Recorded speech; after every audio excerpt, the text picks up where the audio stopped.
මම හක්මන ගෞරව ශාස්ත්‍රවේදී පූජ්‍ය ශ්‍රී සමාධි භික්ෂුණීන් වහන්සේ මේ වගේ මාධ්‍ය හමුවක් පවත්වන්නට හේතුපාදක උනේ මේ සම්බුද්ධ ශාසනයේ විශාල විනාශයක් අන්තර්දානයක් කරමින් හා වෙමින් පවතින යුගයක් තුල අපිට දැස පියාගෙන කන් වසාගෙන ඒවා ඉවසා දරාගත නොහැකි නිසා තමයි මේකට හේතුව. මෙන්න මේ ආකාරයෙන් අතීතයේ වැඩ සිටිය යසෝදරා කියන මහරහත් උත්තමාවියන් වහන්සේ විකෘති නිරූපණයක් ලෙස සකස් කොට විශාල පිළිම ලෙස මේ ආකාරයේ ඡායාරූප ආදී වශයෙන් සමාජගත කරමින් අවිනයට අධර්මයට වන්දනා කිරීමට යොමු කරන තත්ත්වයක් අද උදා වෙලා තියෙනවා.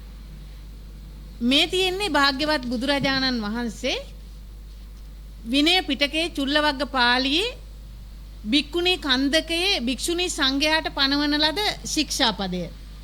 ඒ ශික්ෂාපදයේ තියෙන්නේ බුදුරජාණන් වහන්සේ විසින් දේශනා කොට වදාරලා තියෙන්නේ න භික්කවේ භික්ඛුණියා පල්ලංකේන නිසීදිතබ්බං යා නිසීදෙය්‍ය දුක්ඛටාපත්ති. ඒ කියන්නේ මහණෙනි භික්ෂුණිය පරයන්කේ නොහිඳිය යුතුයි. ඒ කියන්නේ මේ විදියට නොහිඳිය යුතුයි.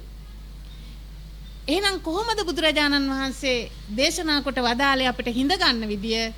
අනුජානාමි භික්කවේ භික්ඛුණියා අඩපල්ලංකන්දි. මහණෙනි භික්ෂුණියට අර්ධ පරයන්කය අනුදැන වදාරමි.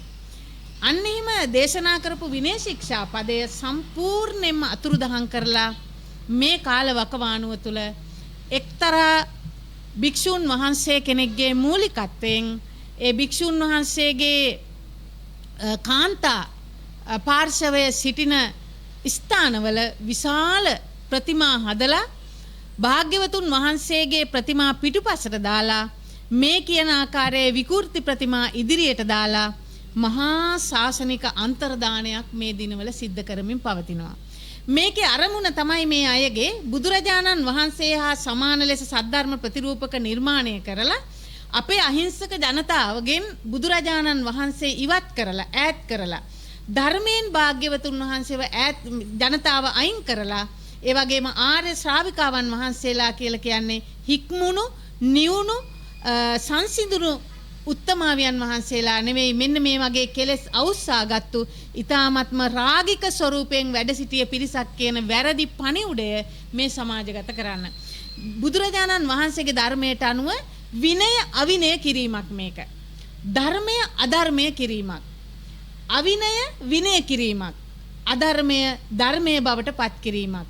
මේකෙන් සිද්ධ වෙන්නේ පින්වත්නි කල්පයක් ඒකාන්තයෙන්ම පිළියම් නැතිව නිරයේ පැසෙන එක. මේ තියෙන්නේ මුතුගල ඒ කාන්තා මධ්‍යස්ථානයක මේ ඉන්නේ ඒ යසෝදරා මහරහත් තෙරණින් වහන්සේ කියලා හදපු විකෘති පිළිමය. මේ ඉන්නේ අඩ නිර්වත් පිළිම දෙකක් මේ දෙපැත්තේ තියෙනවා. මේන් පිටුපස්සේ තමයි බුදුරජාණන් වහන්සේලාගේ පිළිම තියෙන්නේ. ඉතින් මෙන්න මේක විශාල ශාසනික පරිහානියක්, විශාල ශාසනික අන්තර්දානයක්. මේක අපේ බෞද්ධයින්ට තම තමන්ගේ පැහැදීම අනුව සමහර විට වෛරී සහගත සිතුවිල්ලක් ඇති වෙන්න පුළුවන්. එහෙම එකක් එතන වෙන්නේ නැහැ. එතන බුදුසසුන රැකෙනවා, බුදුසසුන බැබලෙනවා කියලා. එහෙම කරන්න එපා පින්වත්නි. අපි භික්ෂුණීන් වහන්සේලා විදියට කරුණාවෙන් මෛත්‍රියෙන් සැබෑ සම්බුදු පණිවිඩය ඔබ වෙතට අරගෙන ඇවිල්ලා අපි කියන්නේ ඔබව මේ අවිනයට වඳින එකෙන් අධර්මයට වඳින එකෙන් බුදුසසුන අන්තර්දානය කිරීමට කරන දායක කාරකත්වයෙන් මුදවාගෙන සම්බුද්ධ ශාසනයේ චිරස්ථිතිය වෙනුවෙන් තමයි මේ ජීවිත පූජාවෙන් මේ ආකාරයෙන් පෙනී සිටින්නේ. මේ තියෙන පින්වත්නි මේ අපදාන පාළිය කියන ත්‍රිපිටක පොත් වහන්සේලාට අයිති පොත් වහන්සේ කෙනෙක්. මේකේ තියෙන්නේ මහරහත් තෙරණීන් වහන්සේලාගේ චරිතාපදාන. මේ තියෙන්නේ ධර්මය. අර තියෙන්නේ විනය. මේකේ සඳහන් වෙනවා මහා ප්‍රජාපති ගෞතමීන් වහන්සේ භාග්‍යවතුන් වහන්සේගෙන් පිරිනිවනට වඩින්නට අවසර අරගෙන තමන් වහන්සේගේ කුටියට වැඩම කරලා අර්ධ පරයන්කෙන් හිඳගත්තු බව ආසනයේ.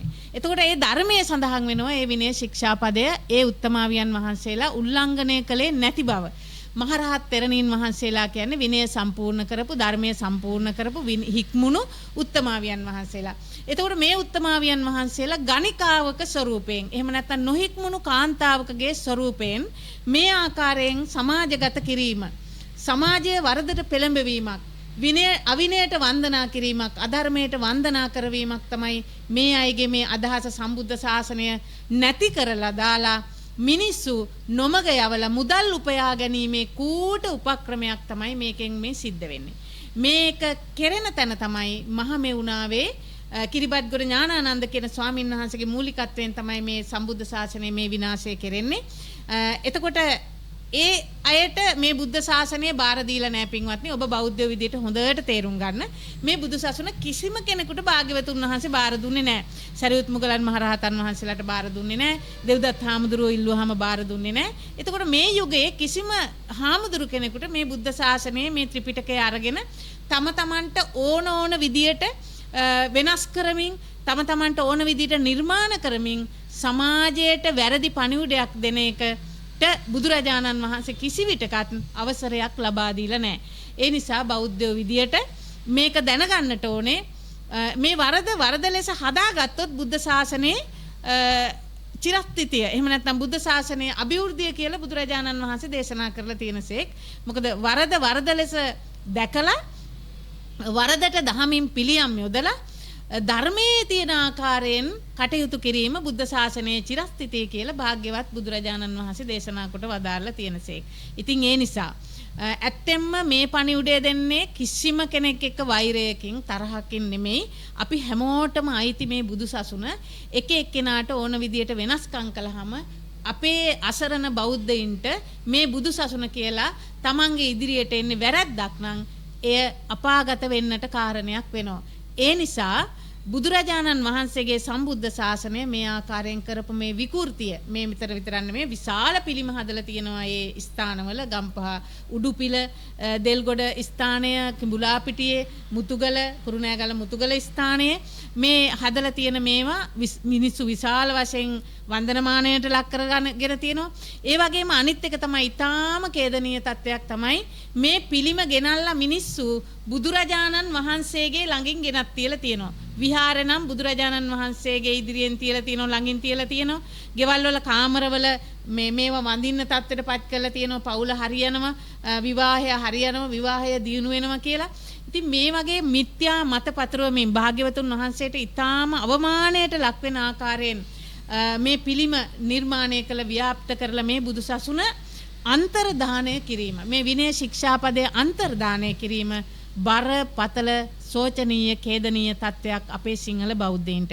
ඒ නිසා ඊටමත් කරුණාවෙන් මෛත්‍රියෙන් සිහිපත් කරනවා මේ වරද ලෙස දැකලා ධර්මයට අනුකූලව බුදුරජාණන් වහන්සේගේ අනුශාසනාවට අනුකූලව පිළිමනව ගුණයට නිර්මාණය වඳින ගුණයට ගරු කරන ගුණයට බහුමාන දක්වන ප්‍රජාවක් ඇති කරන්නට ශ්‍රාවක ප්‍රජාවක් ඇති කරන්නට හැමදෙනාටම සිත් පහළ වේවා හැමදෙනාගේම උනන්දුව ඇති වේවා මේ වෙනුවෙන් පෙළඹීමක් ඇති වේවා මේවා වළක්වාලන්නට හැමදෙනාටම මම සිහිපත් කරනවා.